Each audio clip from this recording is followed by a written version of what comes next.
So this will review the interpersonal effectiveness skills pertaining to relationship effectiveness as well as self-respect. So relationship effectiveness means when we are working on improving or maintaining a good relationship with the other person while still meeting our goals in an interaction. And so we can remember how to do this with the acronym GIVE. And these are some skills on how to approach an interaction with someone in a way where you can still keep the relationship. Of note, too, sometimes keeping the relationship is not the major goal in an interaction, but it is usually always helpful to consider these skills. Even if you decide that getting your goal met is more important than the relationship, usually it is very helpful to think about maintaining the relationship even while doing that. So the G stands for be gentle. So that means be nice, be respectful. It also means really avoiding attacks, threats, judging, not using disrespect or sneering. Sometimes attacks and threats might feel like they get us what they want in the moment.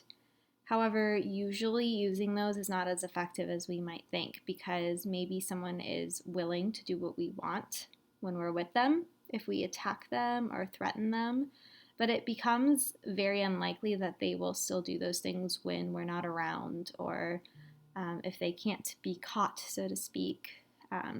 So it's about kind of helping the person want to do those things for you. The I is for act interested. Really listen intently, appear interested in what the other person has to say. Sometimes that means acting interested, even if you are not genuinely interested, you can still listen to the other person. The V is for validate. So see the world through the other person's point of view and communicate that to them. And you can do that through words, you can do that through actions.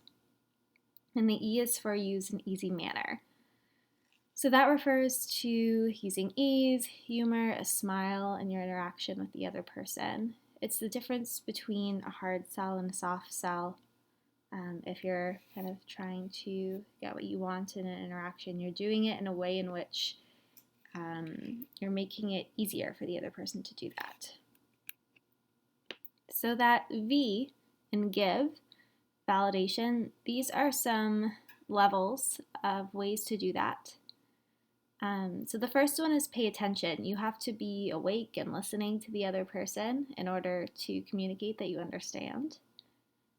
The second level is reflecting back. So sometimes it can be really validating just to reflect back what you hear. You're communicating that you heard them and that you heard them correctly, that you're interested. 3 is read minds. So that takes it a step beyond just reflecting back what you are hearing. It's communicating that you are looking at their body language, their facial expressions, and that you can gain information from that as well. 4 is understand. So that's really understanding where the other person is coming from, given past experiences, given their current emotional state, seeking to understand their point of view. 5 is acknowledge the valid. So communicate to them that maybe their reaction makes sense given what's going on, if that's the case. And 6, show equality. So that's really when you can say, hey, I would feel that way too. Showing that you guys are on an equal playing field. The next set of skills are for self-respect. So these are ways to be in an interaction in order to keep respect for yourself afterwards. So the F in the acronym FAST is for fair, so be fair.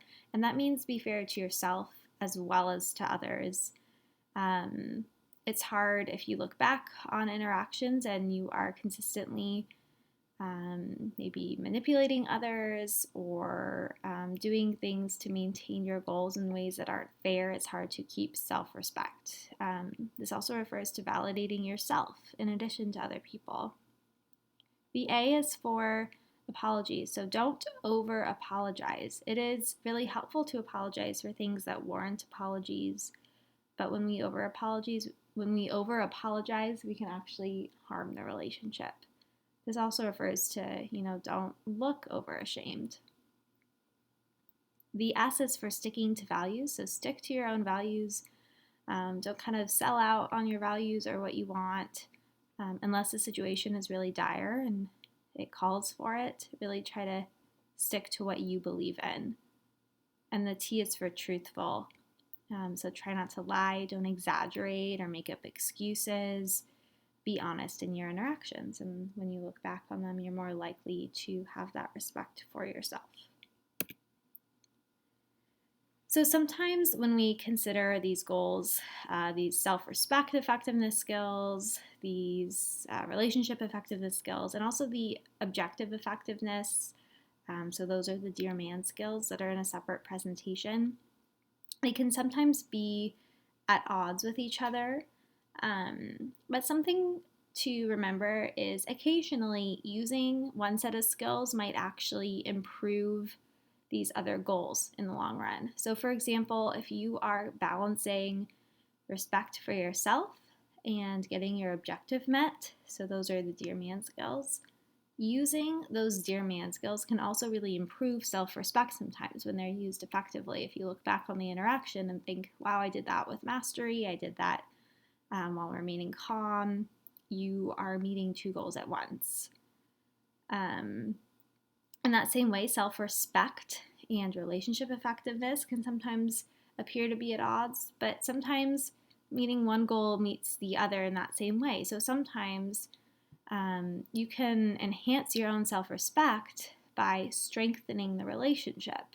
So using those give skills might actually increase your self-respect at the end of the day. Something to note there is being aware of kind of when those relationship effectiveness skills are needed versus when maybe they don't need to be needed and when you need to be more bold, more harsh. Some situations do call for that, especially if it means that your self-respect is on the line. So kind of maintaining an awareness of when it is best to use those skills. And that is it.